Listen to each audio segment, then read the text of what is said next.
paz do Senhor, meus irmãos, graças a Deus, mais um subsídio de Escola Bíblica Dominical.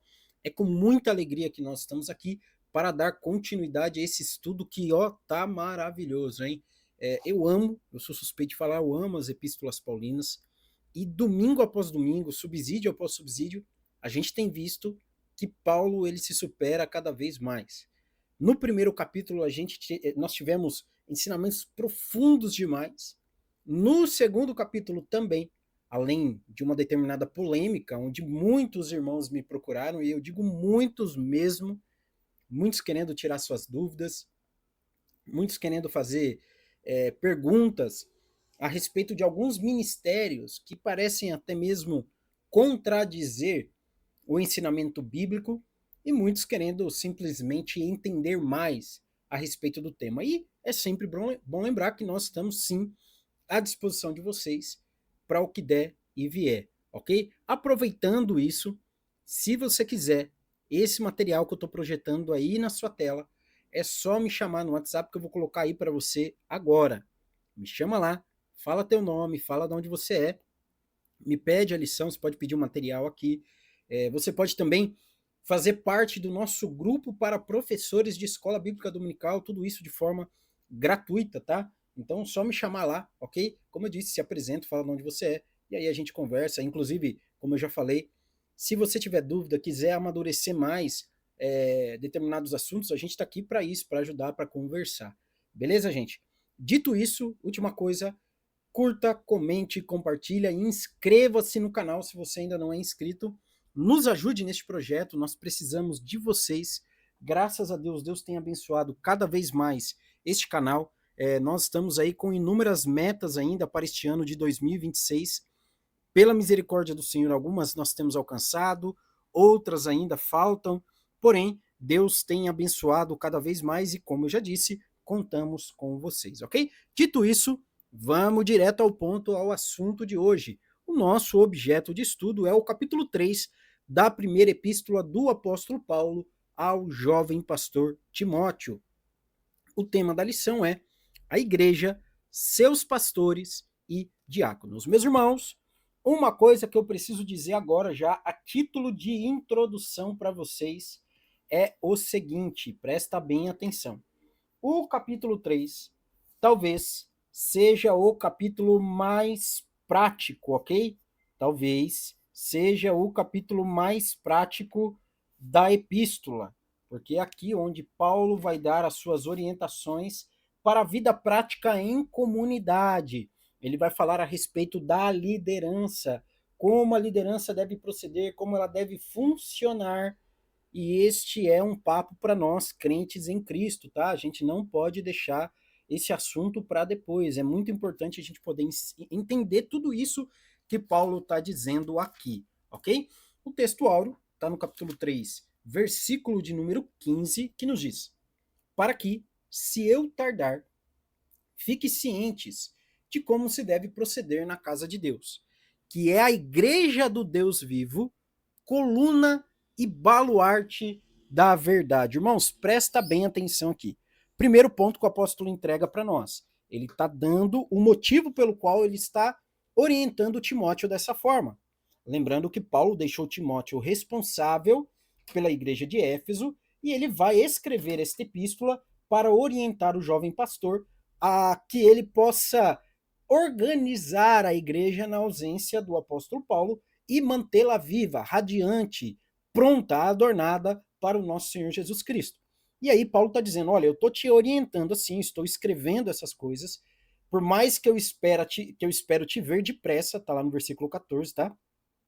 Porém, eu te escrevo isso para que, caso eu demore, você saiba como proceder na casa de Deus. Ou seja, você saiba como você, como líder, se comporta e como os seus ajudantes, os seus subordinados devem se comportar também. Olha a orientação de Paulo. Só que aí ele vai entregar algo extremamente profundo. Presta atenção aqui, professor de escola dominical. Olha o que ele vai dizer. Ele vai dizer que a casa de Deus é a igreja do Deus vivo. Gente, isso aqui é fantástico. Então, o que ele está entregando primeiro? Ponto 1. A igreja não é a estrutura onde nós nos reunimos. A igreja, vou repetir, não é a estrutura onde nós nos reunimos. Então não é aquele amontoado de pedras, de colunas, de telhas, de blocos, de pisos, por mais bonitos que sejam. Você pode estar se reunindo no Templo de Salomão. Não é a igreja, ok? A igreja são aqueles que se reúnem, não o local onde se é reunido, mas aqueles que se reúnem, ok? Esse é o ponto 1. Ponto 2. Coluna e baluarte da verdade. O que significa isso? Ele está dizendo, olha, a igreja de Cristo, a igreja do Deus vivo, sustenta a verdade. E aqui a gente pode perguntar igual Pilatos, né? Quid est veritas? O que é a verdade? Lembra que ele pergunta para Jesus? E aí nós podemos definir a verdade conforme o próprio Jesus vai definir lá na oração sacerdotal. Ele vai dizer a Deus, ao Pai, enquanto ele orava: Pai, santifica-os na verdade, a tua palavra é a verdade. Irmãos, que maravilha, eu até me arrepio quando eu falo desse tipo de coisa. Paulo está dizendo, olha, nós como igreja, nós sustentamos a verdade. Nós não somente a carregamos debaixo do nosso braço, mas nós sustentamos ela. Meus irmãos, nós como igreja de Cristo, nós não negociamos a verdade. Nós como igreja de Cristo, nós não negociamos a verdade de Deus. Dá uma lida depois, João capítulo 17, versículo 17. Santifica-os na verdade, a tua palavra é a verdade. Irmãos, nós como igreja, nós levamos esta verdade e nós militamos nela, por ela e com ela. Na nossa luta contra o mal, na nossa luta contra esse sistema mundano, na nossa luta contra Satanás, contra as ideologias anticristãs, na nossa luta contra o satanismo, na nossa luta contra as falsas doutrinas, nós nos valemos da verdade e nós lutamos para que a verdade também prevaleça. Lembra lá no capítulo 1, Paulo diz, olha Timóteo, eu estou escrevendo para que você não deixe que outras doutrinas sejam pregadas no meio da igreja, porque nós andamos pela verdade, somente pela verdade, porque a verdade é a palavra de Deus, e é a verdade que santifica a vida do crente, como o próprio Cristo disse. Meus irmãos, o que tem de igreja, o que tem de pastor negociando verdade por aí, em troca de aceitação, em troca de dízimos, em troca de ofertas, em troca de nome e renome, não está escrito. Mas nós, Igreja de Cristo, você que está me ouvindo, nós temos o dever de lutar pela verdade, ainda que isso custe cargo, ainda que isso custe boa fama, ainda que isso custe aí, muitas das vezes, uma indisposição, nós andamos pela verdade, ok? A paz, se possível, isso quem disse foi Martinho Lutero, a verdade a qualquer custo. Então, se possível, tenhamos paz com os homens, mas que esta paz não custe a verdade, ok? Eu acho que esse é o ponto mais alto que eu posso discutir com vocês no subsídio de hoje. Vamos lá, verdade prática. A igreja é o fundamento da verdade, por isso devemos cuidar bem dela. Então, olha o que o autor está dizendo, nós não cuidamos somente da verdade propriamente dita, mas da igreja, porque a igreja é a coluna da verdade. Nós sustentamos, nós carregamos, nós lutamos com a palavra e pela palavra. Por isso que a igreja deve ser edificada, a igreja deve ser bem tratada. Nós, como professores de escola dominical, nós temos esta missão, edificar a igreja de Cristo. Se a sua aula é meia boca, e eu sei que se você está aqui, a sua aula não é, porque você está interessado em buscar conhecimento. Mas se a tua aula é meia boca, saiba que você tem responsabilidade direta nesta palavra aqui, viu? Cabe a nós, todos os crentes, mas principalmente nós professores, nós ensinadores, a carregar esta verdade eterna. Ok? Objetivos da lição. Primeiro objetivo, analisar os requisitos morais e familiares para a liderança bíblica, que é o que nós vamos ver daqui a pouco. Compreender a necessidade de uma liderança fiel. Meus amados irmãos, eu estava lendo um livro do Hernandes Dias Lopes. É um livro cujo nome é Paulo, o maior líder do cristianismo. Inclusive, já fica aí de recomendação para vocês, tá? Muito bom esse livro. Quem tem até o meu WhatsApp aí viu que eu postei isso no dia de hoje. Presta atenção no que ele diz, que está diretamente ligado a esse ponto 2. Vivemos uma crise de integridade avassaladora no meio evangélico brasileiro. Precisamos urgentemente de homens íntegros, provados, que sejam modelo do rebanho. Olha que coisa maravilhosa, fantástica e verdadeira. Ok? Então, que Deus levante homens e mulheres dispostos a lutar pela fé que uma vez foi dada aos santos. E objetivo 3, reconhecer a igreja como instituição zeladora da verdade de Deus, que é o que nós já estamos brigando aqui, batendo na tecla desde o começo, meus irmãos. Vamos lá para o próximo ponto. Deixa eu só tomar uma aguinha aqui que gastei saliva. No versículo 1, o apóstolo Paulo já vai começar dizendo a Timóteo: olha, Timóteo, esta é uma palavra fiel. Se alguém deseja o episcopado, excelente obra almeja ou deseja. Primeiro ponto, alguém pode falar: Cristian, o que é episcopado? Calma que eu explico para vocês. A palavra episcopado vem de episcopos ou de episcopos.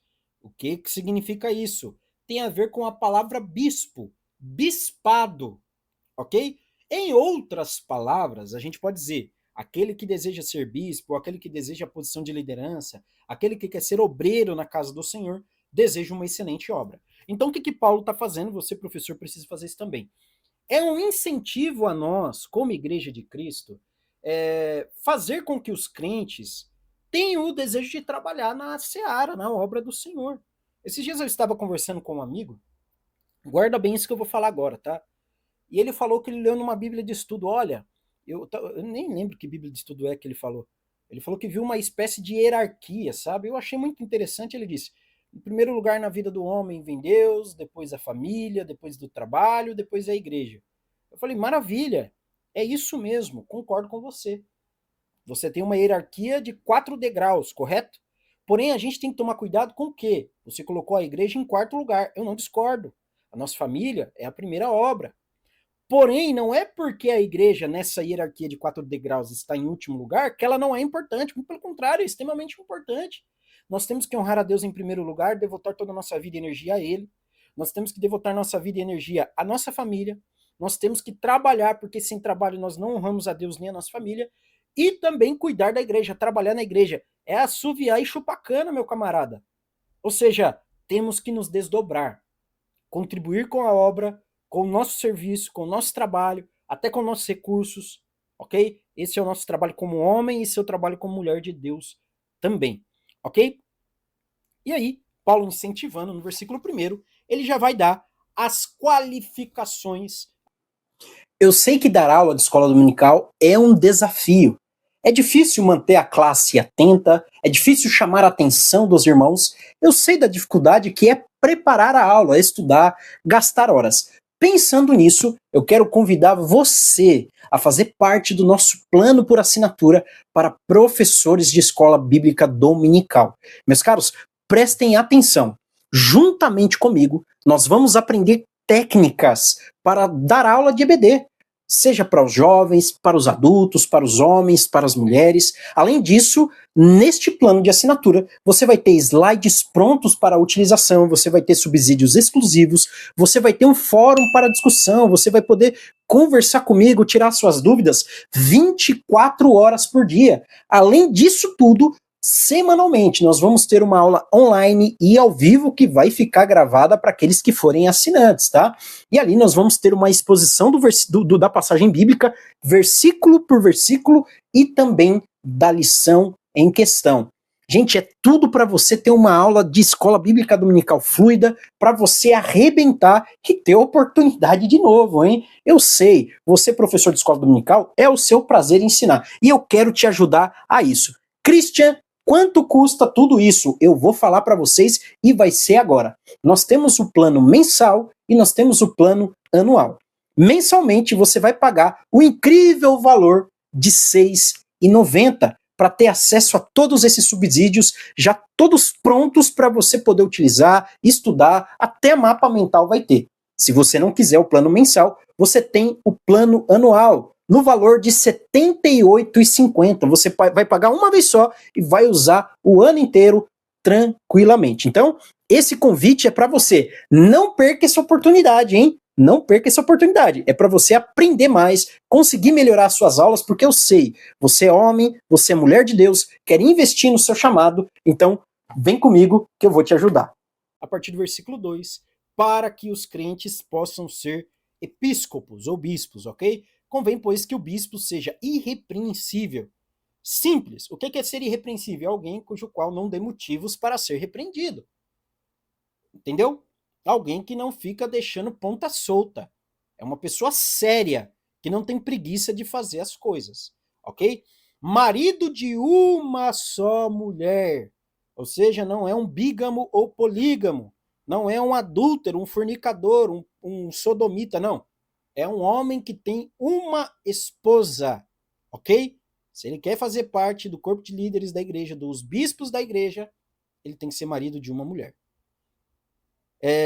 Vigilante, isso aqui não precisa nem explicar com muita profundidade. É uma pessoa que tenha expertise, que vigie, que tome cuidado com o seu testemunho, com o seu equilíbrio, com a sua família, com a obra de Deus, com a sua imagem. Sóbrio. O que é uma pessoa sóbria? Alguém que não vive no mundo da lua. Honesto. Vixe, aqui aperta o calo, né? O que tem de gente desonesta até entre os crentes, irmãos. Isso aqui é terrível, terrível. Quantos de vocês já não ouviram? Tinha gente que antes tinha prazer em fazer negócio com crente, hoje tem gente que evita fazer negócio com crente, irmãos. Isso aqui é terrível, terrível. Você faz, o crente não paga, aí você vai cobrar, o cara finge que não viu, finge que não ouviu. Terrível, terrível. Hospitaleiro. Se você quer fazer parte do ministério, você tem que ser hospitaleiro, meu irmão. Abra as portas da sua casa se necessário for. Eu não tô falando para você ser passado para trás, ser feito de otário. Desculpa até a expressão.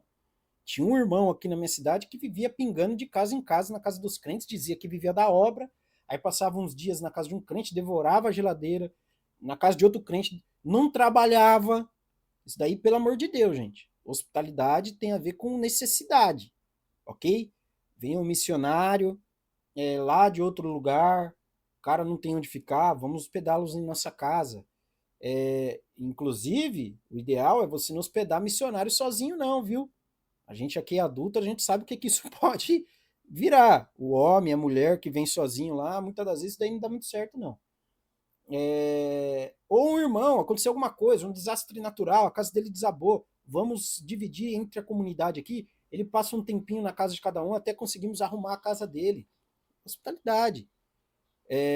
Queimou o chuveiro, tá sem luz, tá sem água lá na casa do irmão. Irmão, toma banho aqui em casa um dia, não custa nada. Poxa, vem aqui, hospitalidade. Apto para ensinar. A palavra apto para ensinar, irmãos, no grego, no original, é como se fosse aquele açougueiro que corta a carne com uma precisão imensa. Faz aquele bifinho, sabe? Bem feito, arrumadinho. Ou seja, a ideia de apto para ensinar é alguém que domina a palavra, que conhece. Tem cara que quer dar aula de EBD e não sabe nem quais são os livros do Novo Testamento. Não sabe quantos livros a Bíblia tem, não sabe o que é canonicidade, que é o beabá do evangelho, meus irmãos. Não sabe o que é justificação, não sabe o que é salvação, não sabe... Meus irmãos, eu tô aqui para ensinar vocês. Se não souber, não é vergonha. Vergonha é você não saber e não querer correr atrás da informação. Que tipo de crente que a gente é, pelo amor de Deus? Beleza? Estamos claros? Vergonha não é não saber. Vergonha é não saber e achar que tá tudo bem. Ok? Não dado ao vinho, né? Não cachaceiro, vamos dizer bem claro isso aqui. Não espancador ou não violento, ok? Então o cara tem que ser pacífico e não... Aliás, ele tem que ser pacifista. Paulo está dizendo, não espancador, não violento. Eu sou homem, tem muito homem me ouvindo. Se alguém mexer com a minha mulher, for tentar fazer alguma coisa com ela, for tentar fazer alguma coisa com meu filho, vai enfrentar a minha força. E você, homem que está me ouvindo, você tem que ser a mesma coisa, por mais crente que você seja. Ok? Por mais crente que você seja. Esse é o nosso papel de homem. Porém, a ideia de não violência, de sermos alguém que busca a paz, É alguém que prefere a paz, que busca a paz, entendem? E que possamos cultivar a paz, ser pacificadores. Então tá os irmãos lá na igreja brigando. Gente, vamos apaziguar. Não vamos jogar mais lenha na fogueira, jogar gasolina na fogueira, não. Vamos apaziguar, gente. Nós somos irmãos em Cristo, nós estamos aqui para se ajudar. A gente está no mesmo barco, pelo amor de Deus. Vamos caminhar junto. Ficou bem claro, meus irmãos?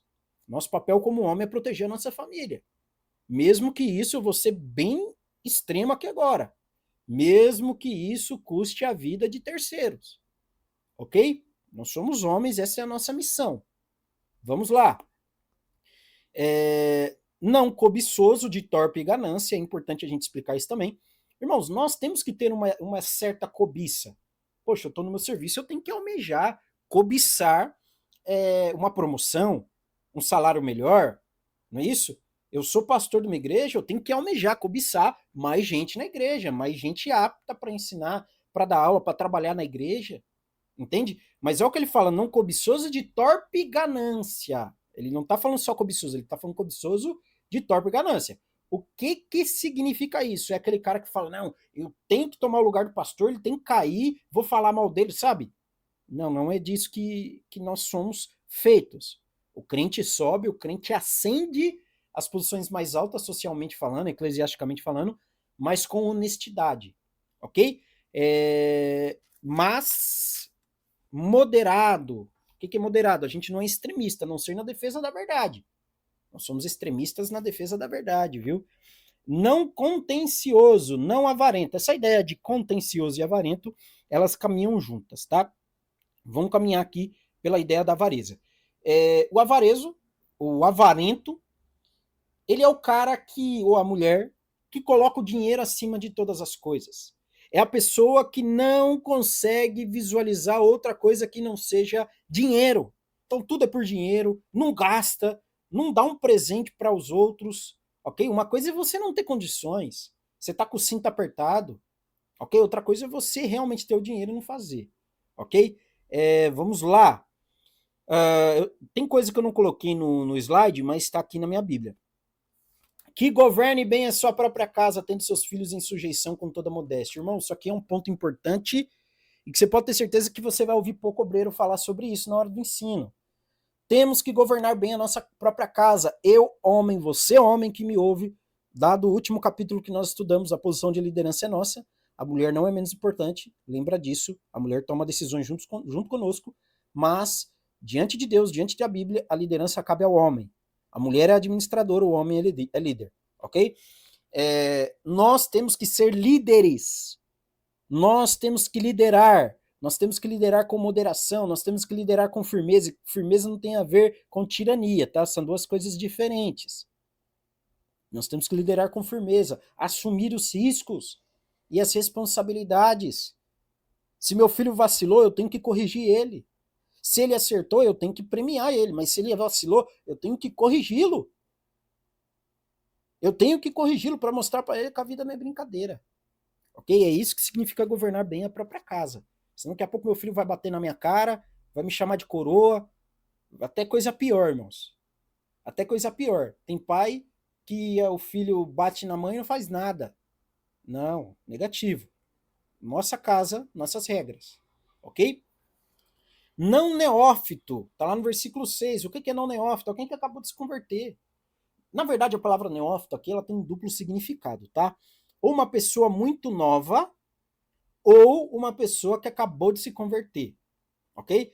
Por que não neófito? O apóstolo Paulo explica, para que não se ensoberbeça. Acabei de chegar na igreja, eu já sou líder aí dos crentes velho. A gente tem que tomar cuidado com isso porque é o seguinte, o que é o neófito? É o cara que acabou de aceitar Jesus. Uma coisa é você colocar o cara para trabalhar, né? Ele tá vivendo uma vida correta, abandonou o pecado, tá vivendo corretamente. Se colocar ele para solar um hino, para ficar na porta, para limpar a igreja, até para pregar.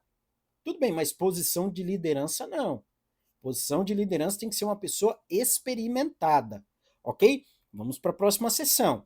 Então ele saiu da posição do bispo e agora ele entra na posição do diácono. A partir do versículo 8, da mesma sorte, os diáconos sejam honestos, Qual que é a primeira característica do diácono? Pelo amor de Deus, irmãos, honestidade, respeitável, sincero, não de língua dobre. O que é língua dobre? É o cara que fala uma coisa e depois desfala, irmãos. Isso daí não é papel de homem, não.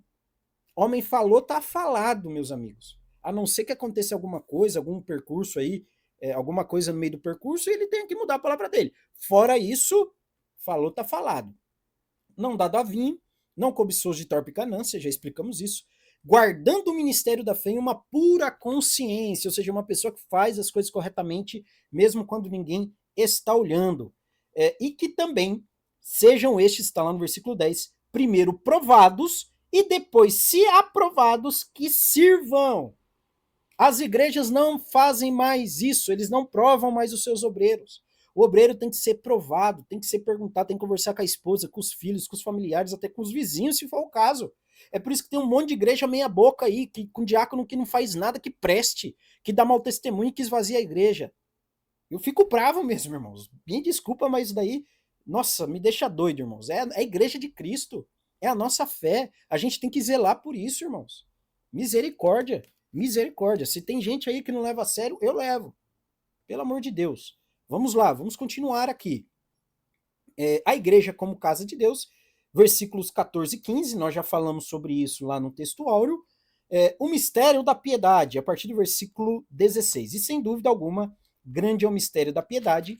Aquele que se manifestou em carne, foi justificado em espírito, visto dos anjos, pregado aos gentios, crido no mundo e recebido acima da glória. Ele está fazendo um resumo cristológico da fé apostólica, irmãos. Então, esta é a nossa fé, esta é a doutrina dos apóstolos, ok? Aquele que se manifestou em carne. Jesus veio como um homem, fisicamente, ele pôde ser tocado e visto. Justificado em espírito, visto dos anjos, pregado aos gentios, crido no mundo e recebido acima da glória. Ou seja, é aquela velha história. Ele agora está exaltado acima de todas as coisas, porque o Pai assim o exaltou. ênfases teológicas do capítulo. A liderança cristã começa no caráter, por isso que eu sintetizei, aliás, por isso que eu exaltei a característica de honestidade. A igreja sustenta e proclama a verdade. Família e ministério caminham juntos e Cristo é o centro da fé e da missão da igreja. Orientações a vocês, meus amigos. Explique que o capítulo trata de organização e maturidade da liderança da igreja. Mostre que caráter vem antes de habilidade ministerial. Ah, mas fulano sabe trabalhar muito bem, mas é um mau caráter. Tira ele. Tem que trabalhar o caráter dele. Se ele não trabalhar o caráter, ó, pica mula. Pica mula. Quem não ajunta, espalha. Jesus que falou isso, não sou eu que estou falando, não. Destaque o testemunho público como requisito espiritual e conecte o final do capítulo com a centralidade de Cristo na igreja. E por último, aplicação pessoal. Bons pastores e diáconos são dons de Deus à igreja, ou seja, você que tem um bom pastor, você que tem bons homens que servem na igreja de Cristo, saiba que isto é um dom de Deus. Cabe a todos honrá-los, apoiá-los e seguir com reverência a verdade que proclamam. Ok? Meus irmãos, último ponto. Seguir com reverência a verdade que proclamam. Se esse cara que é bonzinho, bonitinho, cheirosinho, abandonou a verdade, some da vida dele, ok? É isso aí. Esse foi o nosso subsídio de hoje. Que Deus abençoe a sua vida, em nome de Jesus.